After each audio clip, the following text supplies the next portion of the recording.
दिल से आपका धन्यवाद करते हैं क्योंकि आप महान अनुग्रहकारी दयालु हैं। आपने अपने पुत्र के बलिदान के द्वारा सब मनुष्यों को जो पाप की गुलामी में फंसे थे छुटकारे का संदेश दिया, जिसे सुसमाचार कहते हैं। जो कोई उस सुसमाचार पर विश्वास कर लेता है, उसे स्वीकार कर लेता है, वो आपकी पवित्र आत्मा के द्वारा छुटकारे में बढ़ने लगता है। पवित्र आत्मा में विधियाई इसलिए जाता है, आत्मिक तौर पर जब हम अज्ञानता से भरे हुए हैं, पवित्र आत्मा आत्मिक तौर पर हमें वो जानकारियाँ देता है जो हमारे जीवन में कभी थी ही नहीं, ताकि हमारा जीवन परमेश्वर को जानने में, उसे पहचानने में मजबूत हो सके और परमेश्वर के विषय में हमारी जानकारी ऐसी पुख्ता हो, ऐसी स्पष्ट हो कि कोई व्यक्ति हमें इस चीज़ में, इस क्षेत्र में भ्रमित ना कर सके। हम धन्यवाद करते हैं पिता परमेश्वर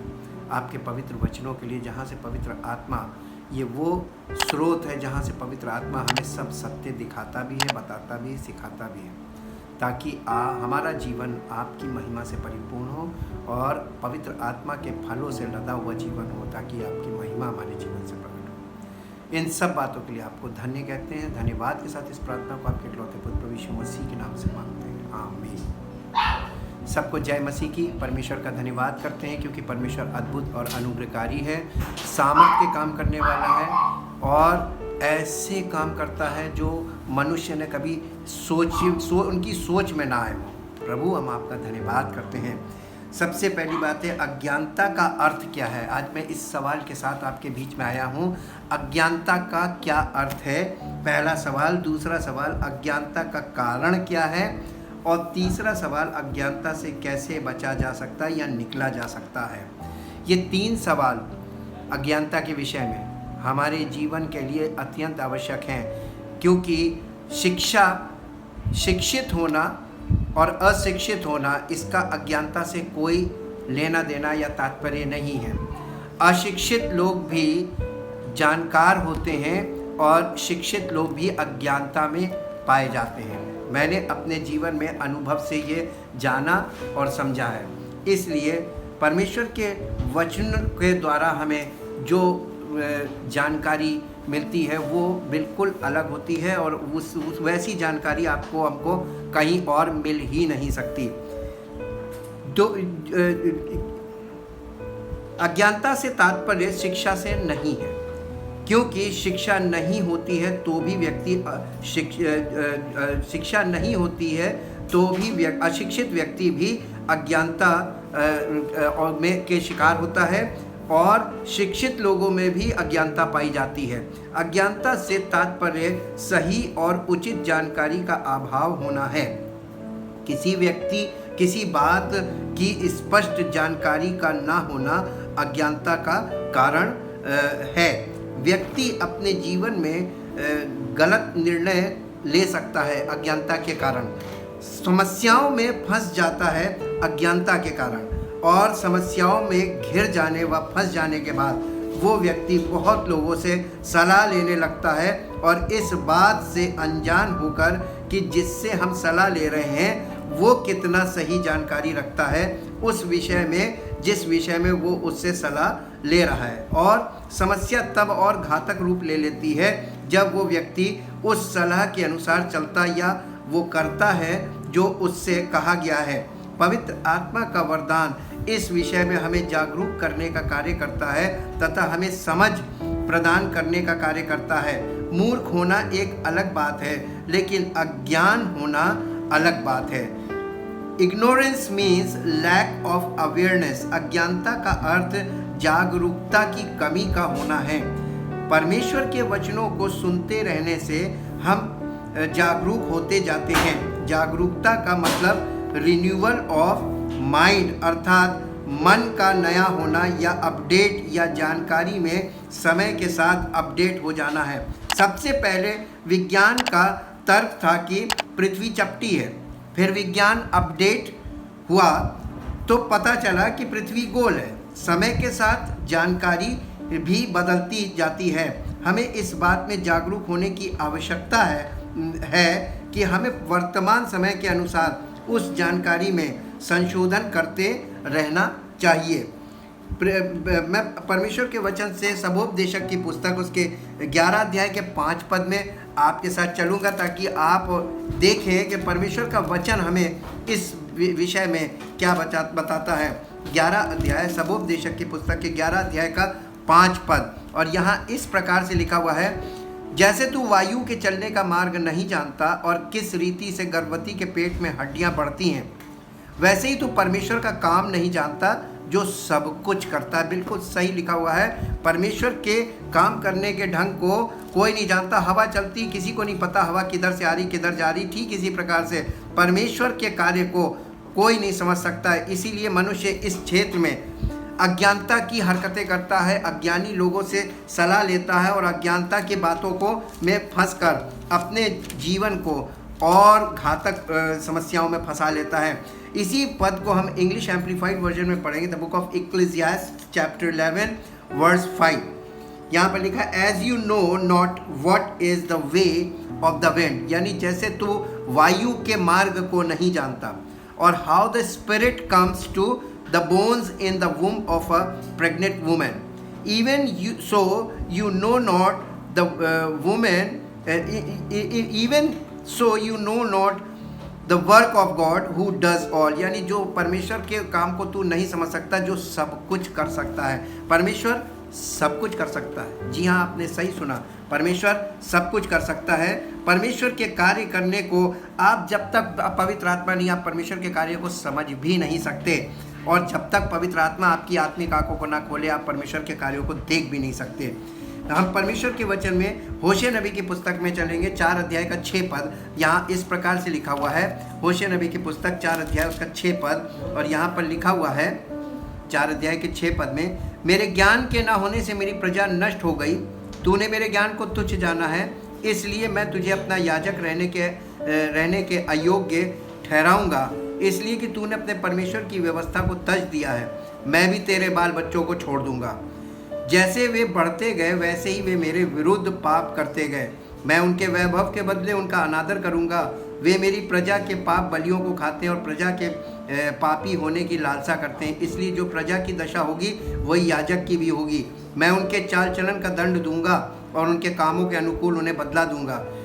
परमेश्वर का वचन इस विषय में स्पष्ट बता रहा है। यहाँ पर नॉलेज का मतलब थ्योरेटिकल नॉलेज से नहीं है। यहाँ पर नॉलेज का मतलब है उचित जानकारी, सही जानकारी, सही यानी सत्य जिसको बोलते हैं, सच्चाई का मालूम होना और उस सच्चाई का हमारे जीवन में पाया जाना।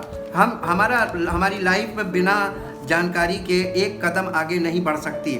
इसी पद को हम लोग इंग्लिश में मैं पढ़ूंगा आपके लिए। Hosea, the book of Hosea chapter 4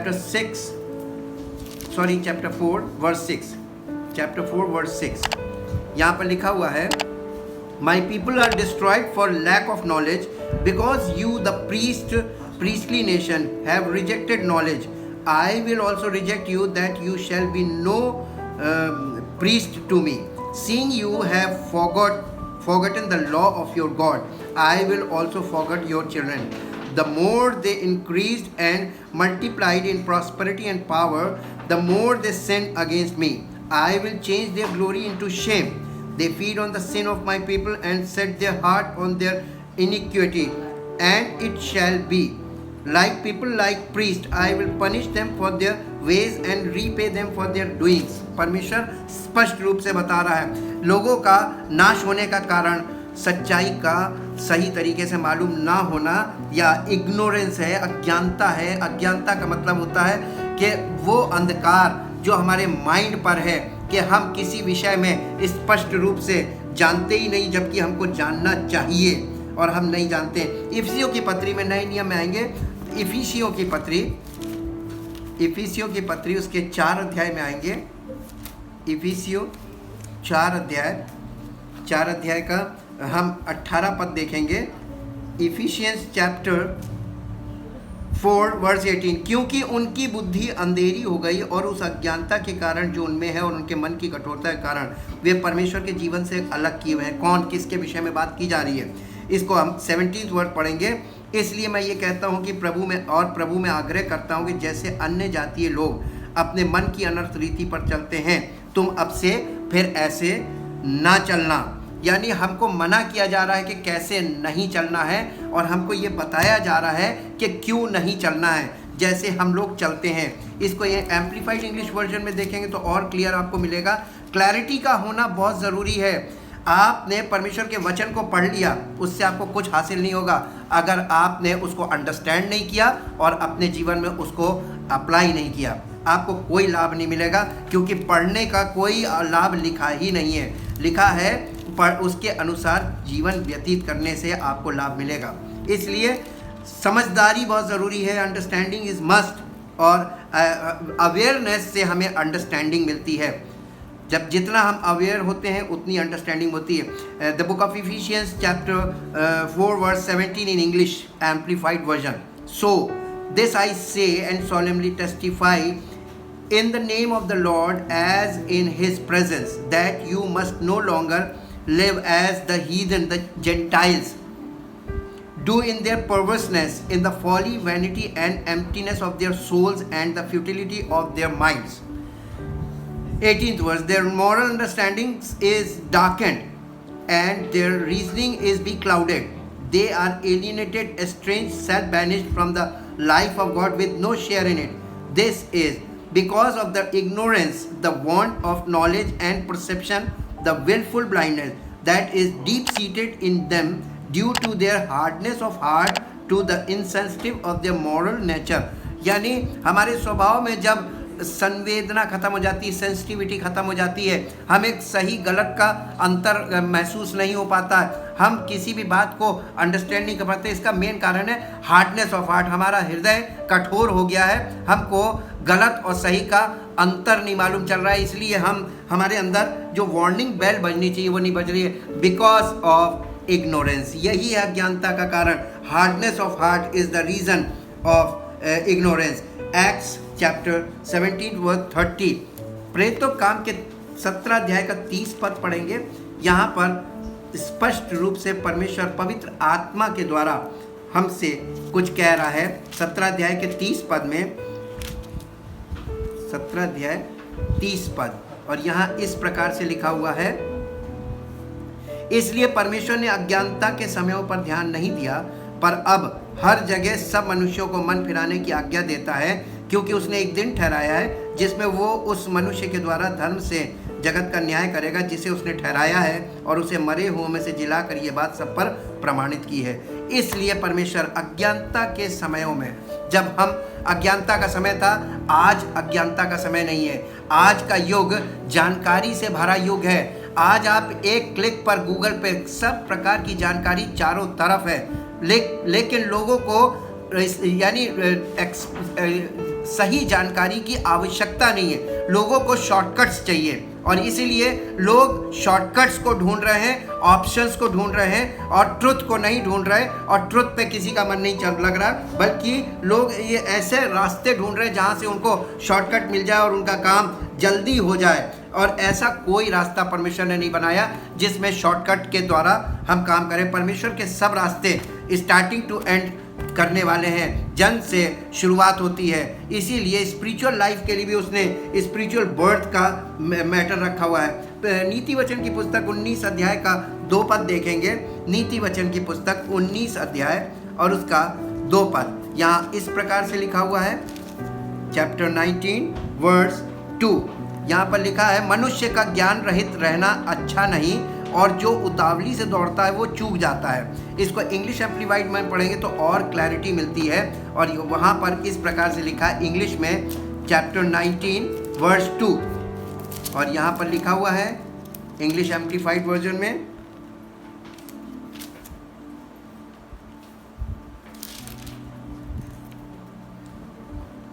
desire without knowledge is not good.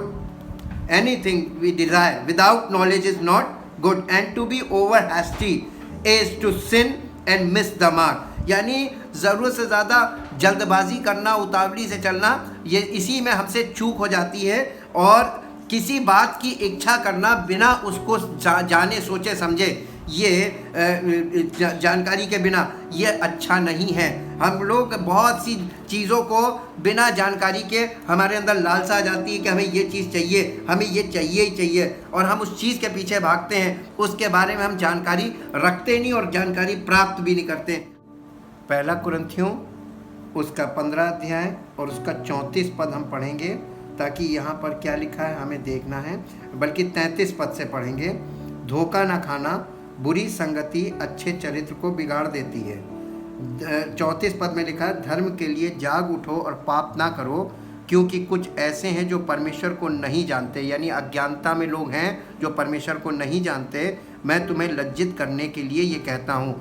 पौलुस यहाँ पर कलीसिया को चिट्ठी लिख रहा है और लज्जित करने की बात कर रहा है कि जो लोग परमेश्वर को नहीं जानते और संगति में हैं, तो कौन सी संगति में है, क्योंकि उसने बताया कि बुरी संगति अच्छे चरित्र को बिगाड़ देती है। यानी आप बुरे संगति में बैठेंगे, गलत जागरूकता के लिए आप बैठेंगे, गलत जागरूकता की बातों को सुनेंगे, रॉन्ग जानकारियाँ लेंगे, तो आपके जीवन में उसका रॉन्ग रिजल्ट ही होगा।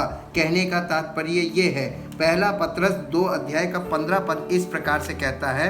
पहला पत्रस उसका 15 अध्याय, पहला पत्रस 2 अध्याय का 15 पद, पहला पत्रस 2 अध्याय और उसके 15 पद में इस प्रकार से लिखा हुआ है, क्योंकि परमेश्वर की इच्छा ये है, क्योंकि परमेश्वर की इच्छा ये है कि तुम भले काम करने के द्वारा निर्बुद्धि लोगों की अज्ञानता की बातों को बंद कर दो। अपने आप को स्वतंत्र जानो, पर अपनी स्वतंत्रता को बुराई के लिए आड़ न बनाओ, परंतु अपने आप को परमेश्वर के दास समझकर चलो। सबका आदर करो, भाइयों से प्रेम रखो, परमेश्वर से डरो और राजा का सम्मान करो।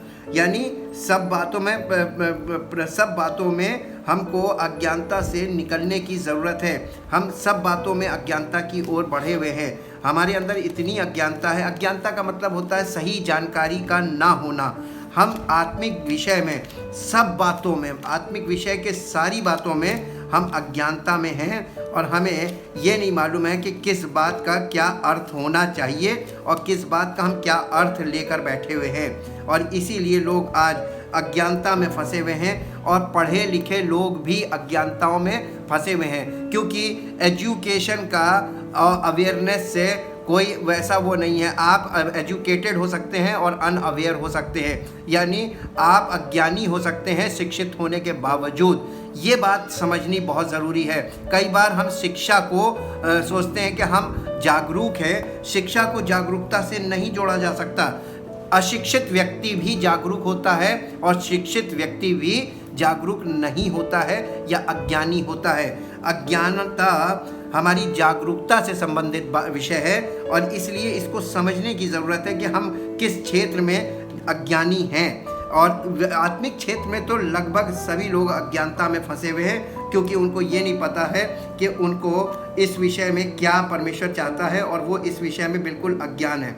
इंग्लिश एम्प्लीफाइड में इसी पद को पढ़ेंगे, 1 Peter chapter 2 verse 15, for it is God's will and intention that by doing right your good and honest lives should silence muzzle gag. Muzzle gag का मतलब होता है मुंह बंद हो जाना या मुंह को बांध देना। द इग्नोरेंट चार्जेस, यानी अज्ञानता की बातों को बंद करने का काम। हमारा मुंह अज्ञानता के लिए बंद हो जाए, अज्ञानता की बातें हमारे मुंह से ना निकले। And ill informed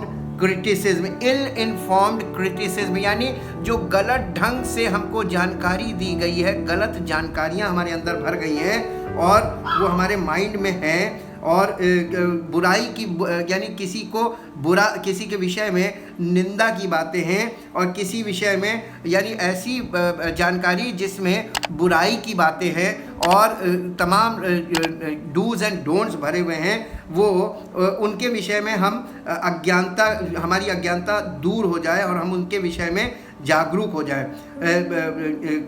ill formed criticism of foolish person, यानी जो गलत ढंग से गलत लोग हैं वो गलत जानकारियां देकर हमारे जीवन में गलत जागरूकता लाने की कोशिश करते हैं।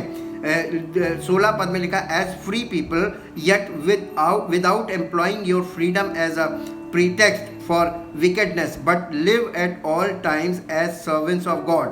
Show respect for all men, treat them honorably, love the brotherhood and the Christian fraternity of which Christ is the head. Reverence God, honor the emperor. अपने शासक का अपमान न करें बल्कि अपने शासक का आदर करें। परमेश्वर का वचन हमें हर चीज़ के लिए लोग, हर मनुष्य का आदर करें, चाहे वो कितना भी गरीब हो, चाहे वो कितना अमीर हो, चाहे वो पढ़ा लिखा हो, चाहे अनपढ़ हो।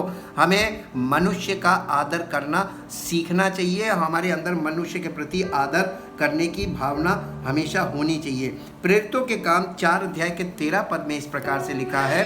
प्रेरितों के काम 4 अध्याय और उसका 13 पद यहाँ पर इस प्रकार से लिखा हुआ है परमेश्वर के वचन में, नए नियम में। प्रेरितों के काम 4 अध्याय उसका 13 पद यहाँ पर लिखा हुआ है, जब उन्होंने पतरस और यूहन्ना का साहस देखा और ये जाना कि ये अनपढ़ और साधारण मनुष्य है तो आश्चर्य किया, फिर उनको पहचाना कि ये यीशु के साथ रहे हैं।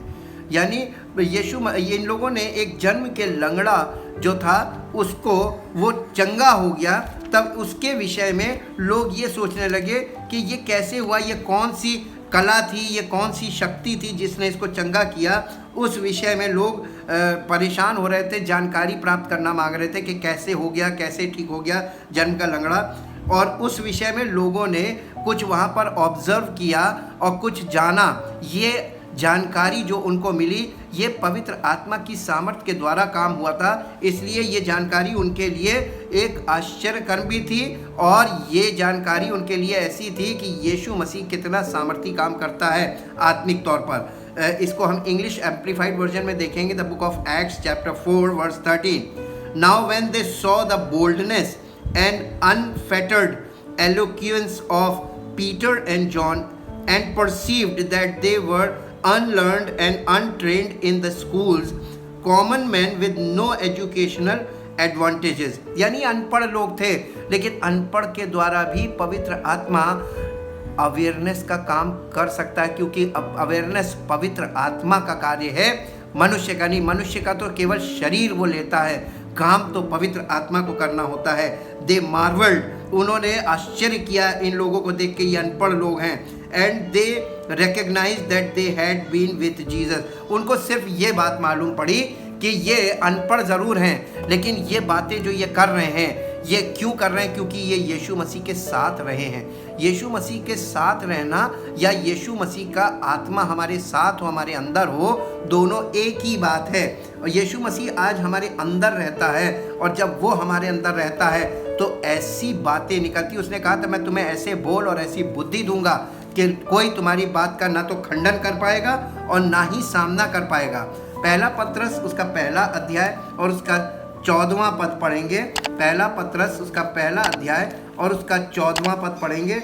यहाँ पर इस प्रकार से लिखा हुआ है, पहला पत्रस पहला अध्याय का 14 पद, और यहाँ पर लिखा हुआ है, आज्ञाकारी बालकों के समान अपनी अज्ञानता के समय की पुरानी अभिलाषाओं के सदृश ना बनो। क्या लिखा हुआ है? आज्ञाकारी बालकों के समान अपनी अज्ञानता के समय की पुरानी अभिलाषाओं के सदृश ना बनो, पर जैसा तुम्हारा बुलाने वाला पवित्र है वैसे ही तुम भी अपने सारे चाल चलन में पवित्र बनो।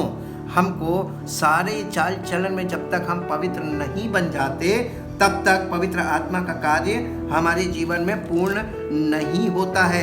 इसलिए पवित्र आत्मा का कार्य जो हमारे जीवन में वो शुरू किया है वो पूर्णता तक पहुँचे, इसमें हमें पवित्र आत्मा के साथ सहयोगी बनना है और उसे अपने जीवन में कार्य करने की अनुमति देना है, ताकि वो कार्य करे और हमारा जीवन परमेश्वर की महिमा का कारण बने। इसको इंग्लिश एम्प्लीफाइड वर्जन में देखेंगे, 1 Peter chapter 1 verse 14। Live as children of obedience to God. Do not conform yourself to the evil desires that governed you in your former ignorance when you did not know the requirements of the gospel. जब हम सुसमाचार की आवश्यकता को नहीं समझते थे, सुसमाचार को हम एक्सेप्ट नहीं करते थे, सुसमाचार से हमारा कोई लेना देना नहीं था, तब जैसा हमारा जीवन था, शारीरिक जीवन, वैसा नहीं होना चाहिए, बल्कि हमारा पवित्र आत्मा के द्वारा हमारा जीवन प्रतिदिन अवेयरनेस के द्वारा उन्नति में आगे बढ़े, जानकारी में आगे बढ़े, परमेश्वर की आत्मिक जानकारी हमें हो।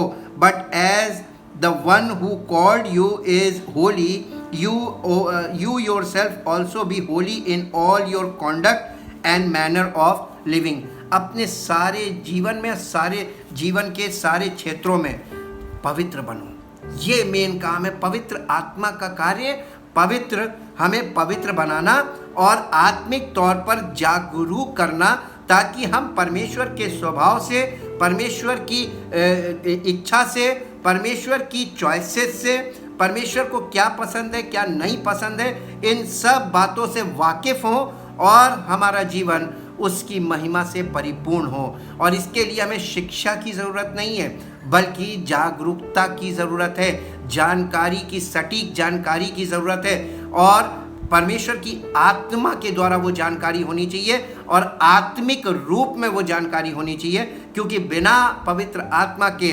कोई आत्मिक मैसेज हमारे अंदर जा नहीं सकता। इसलिए पवित्र आत्मा का सामर्थ्य हम सबके जीवन में कार्य करे, ऐसी कामना रखिए और परमेश्वर के आगे अपने आप को समर्पित कीजिए। उसके वचनों के लिए उत्साहित रहिए, उसके वचनों में समय व्यतीत कीजिए, ध्यान लगाइए।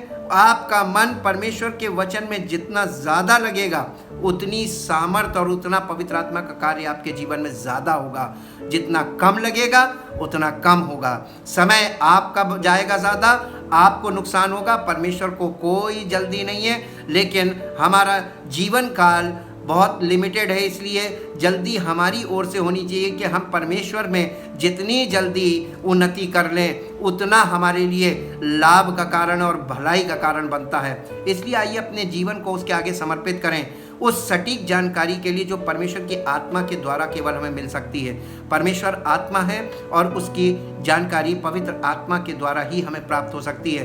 परमेश्वर की बातें कोई नहीं जानता, केवल उस परमेश्वर का आत्मा जो परमेश्वर की ओर से हमें भी दिया गया है। इसलिए उसने हमें पवित्र आत्मा दिया ताकि हम उन बातों को जानें जो परमेश्वर से संबंधित है। और जिनके जीवन में पवित्र आत्मा कार्य कर रहा है, वो परमेश्वर से पूरी तरीके से जानकार हैं, परमेश्वर से वाकिफ़ हैं, उसकी एक एक इच्छा को समझते हैं, उसके हृदय को समझते हैं, उसके इशारों को समझते हैं और उसकी पसंद नापसंद को जानते हैं। इसलिए अपने आप को उन बातों से हमेशा अलग रखते हैं जिनसे परमेश्वर नाराज़ होता है, ताकि परमेश्वर उनसे प्रसन्न हो और उसकी सामर्थ्य उनके जीवन की हर निर्बलता में सिद्ध हो और परमेश्वर की महिमा प्रकट हो। अपने आप को समर्पित करें और हम धन्यवाद करें। हे परमपिता परमेश्वर, आपका धन्यवाद करते हैं, क्योंकि धन्यवाद के अलावा कुछ बचा ही नहीं है। सब कुछ तो आपने किया है और सब कुछ आप कर रहे हैं। जब हम आपको अनुमति देते हैं पवित्र आत्मा को, तो वो हमारे जीवन में आकर कार्य करता है। जितनी हम ज़्यादा अनुमति देते हैं उतना ज़्यादा कार्य करता है। जितना हमारा हृदय पवित्र आत्मा की ओर खुलता जाता है, उतनी जानकारी हमारे अंदर, हमारे हृदय में स्थापित होती जाती है और परमेश्वर की सामर्थ्य के द्वारा हम उसकी छुटकारे के में आगे बढ़ते हैं और हमारा जीवन उसकी महिमा का कारण बनता है। धन्यवाद करते पिता परमेश्वर, सब बातों में आपको धन्य कहते। इस प्रार्थना को आपके इकलौते पुत्र प्रभु यीशु मसीह के नाम से मांगते हैं, आमीन। परमेश्वर आपको आशीष दे। Praise the Lord.